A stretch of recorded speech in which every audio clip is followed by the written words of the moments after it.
kesulitan itu menjadi penting dalam proses pemenangan Pak Ahmad Lutfi dan Tajul Yassin.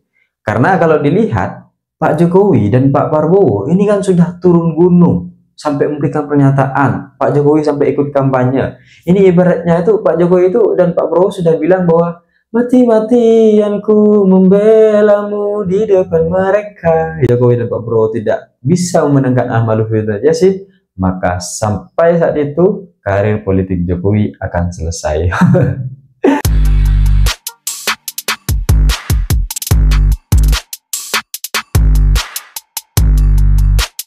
Hai korban ghosting, kalau kita hidup dengan kekasih kita dan semua cerita-cerita yang kita miliki pasti terbongkar, pasti bocor, tidak ada rahasia satupun meskipun kita pernah mengatakan dengan teman-teman kita bahwa ini rahasia kita saja, tapi pasti dengan sang kekasih selalu terjadi kebocoran-kebocoran, selalu terjadi pembukaan-pembukaan rahasia-rahasia tersebut. Dan hal ini agak mirip dengan berbagai macam pendukung di Pilkada Jawa Tengah, karena dari berbagai macam calon yang ada, dari Andika dan Hendy, kemudian Ahmad Lutfi dan Tajul Yassin, ini pendukungnya sama-sama bocor nih. Kenapa sama-sama bocor? Ya sama-sama tidak yakin sama tokoh yang didukung oleh partainya. Jadi meskipun para partai politik ini memberikan dukungan kepada Ahmad Lutfi dan Tajul Yassin gitu, ternyata anggota-anggota di dalamnya itu tidak semuanya memberikan dukungan sepenuhnya kepada Ahmad Lutfi dan Tajul Yassin. Baik itu Golkar, PKB, PKS, ini masih ada berbagai macam kebocoran-kebocoran gitu. Karena kalau mereka gak bocor, harusnya mereka sudah menentukan pilihannya ya kepada Ahmad Lutfi dan Tajul Yassin. Maka surveinya itu sudah pasti 72%. Karena perolehan hasil pileg legislatif dari Kim Plus ini itu 72% di Jawa Tengah gitu. Jadi mau gak mau harusnya ya mereka ini yang sudah surveinya tertinggi dan sudah di atas angin, sudah gak harus ngapa-ngapain, mereka menang sudah. Tapi ternyata nggak juga gitu. Ternyata masyarakat akhirnya juga melihat tokoh-tokoh yang kemudian hadir dan diusung oleh partai-partai. Dan memang akhir-akhir ini ketokohan dari para calon itu cukup menjadi atau menarik perhatian masyarakat untuk menjadi pertimbangan-pertimbangan siapa yang kemudian akan dipilih. Sedangkan Andika dan Hendy yang juga diusung PDIP itu juga sama-sama bocor gitu. Tapi karena pendukung dari Pak Andika dan Hendy kemudian Pak Ahmad Lutfi dan Tajul Yassin ini lebih banyak Pak Ahmad Lutfi dan Tajul Yassin, maka kerugian dari kebocoran ini itu lebih banyak kepada Ahmad Lutfi dan Tajul Yassin. Sehingga hari ini kita bisa melihat bagaimana kemudian pertarungan ini cukup sengit. Setelah kemudian Pak Prabowo dan Pak Jokowi ini hadir dan mendukung ikut dalam proses kampanye pilkada di Jawa Tengah. Jadi satu mantan presiden, satu presiden itu bergabung dengan Ahmad Lutfi dan Tajul Yassin beserta Kim Plusnya, ya kan? Berbagai macam golongan partai politik itu menyatu di sana. Kemudian untuk memerangi atau bertarung dengan Pak Andika dan Hendy yang cuma diusung sama satu partai. Dan dari berbagai macam kebocoran-kebocoran ini harusnya bisa menjadi evaluasi bagi partai politik pendukung Kim Plus ini atau pendukung Pak Ahmad Lutfi, bahwa kesulitan itu menjadi penting dalam proses pemenangan Pak Ahmad Lutfi dan Tajul Yassin. Karena kalau dilihat Pak Jokowi dan Pak Prabowo ini kan sudah turun gunung sampai memberikan pernyataan. Pak Jokowi sampai ikut kampanye. Ini ibaratnya itu Pak Jokowi itu dan Pak Prabowo sudah bilang bahwa mati-matianku membelamu di depan mereka gitu. Ini sudah mati-matian nih gitu Pak Jokowi dan Pak Prabowo membela Ahmad Lutfi dan Tajul Yassin. Masa anggota-anggota partai di dalamnya ini masih belum solid gitu kan. Meskipun dalam beberapa survei ini macam-macam kan.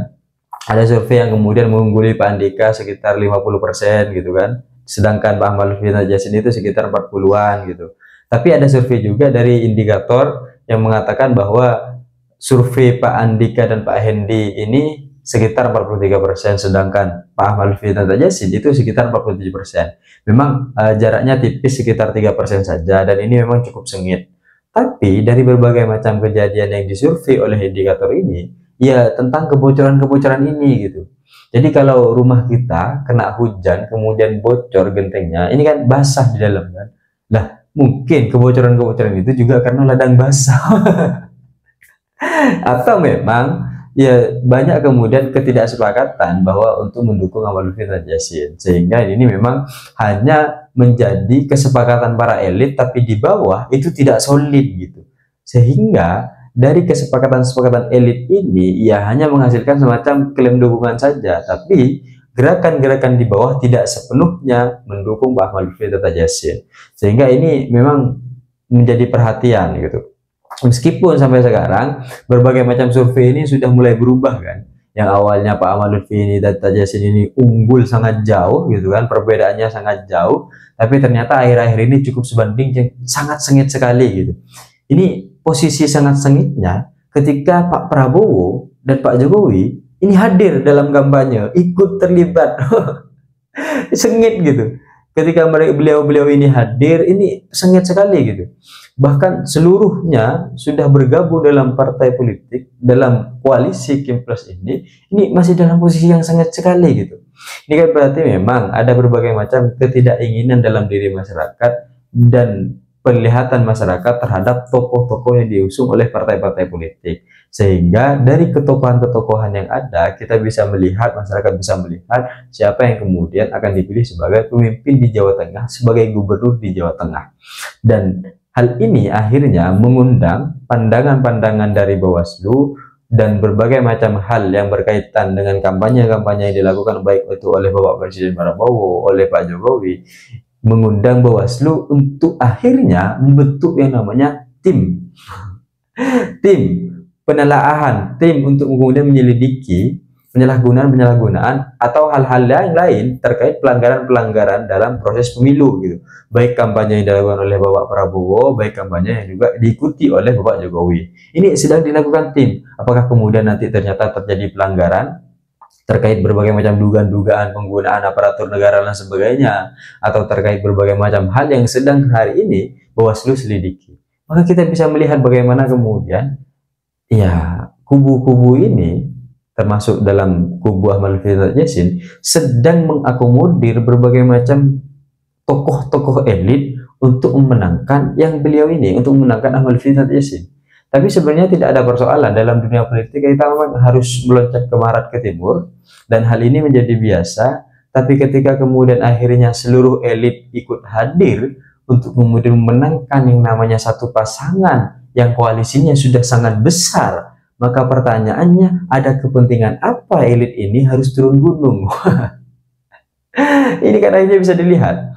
Apakah kemudian survei-survei ini, kita lihat bagaimana kemudian persaingan survei-survei dan bagaimana kemudian naik turunnya survei-survei yang ada gitu kan. Pak Andika dan Hendy sedang naik-naiknya, ya kan, Ahmad Lutfi dan Yassin sedang turun-turunnya. Meskipun turunnya dan naiknya ini tidak cukup signifikan, tapi akhirnya membuat posisi antar pasangan ini seimbang gitu. Seri.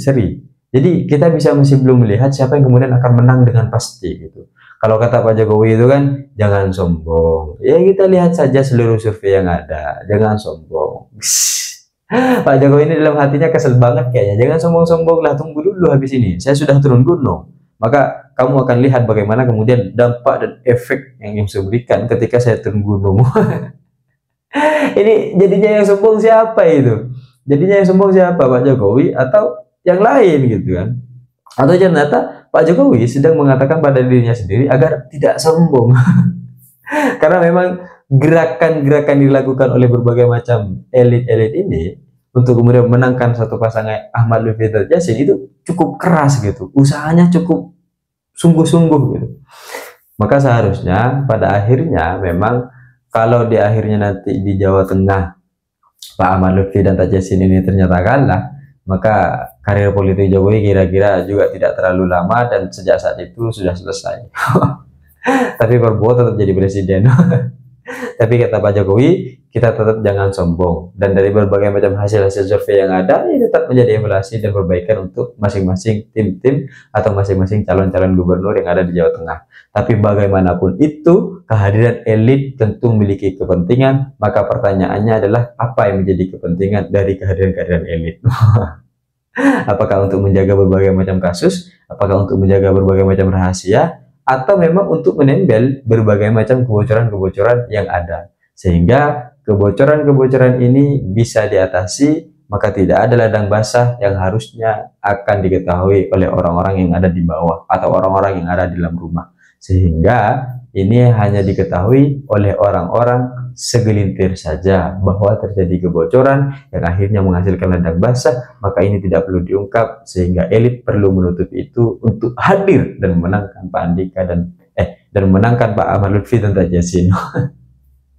Jadi apapun yang kemudian terjadi di Pilkada Jawa Tengah, kita lihat bersama bagaimana kemudian nanti setelah 27 November masyarakat bergerak untuk menentukan pilihannya, dan siapapun yang terpilih mereka telah memenangkan hati masyarakat. Tapi kalau akhirnya Pak Jokowi dan Pak Prabowo tidak bisa memenangkan Ahmad Lutfi dan Taji Yassin, maka sampai saat itu karir politik Jokowi akan selesai.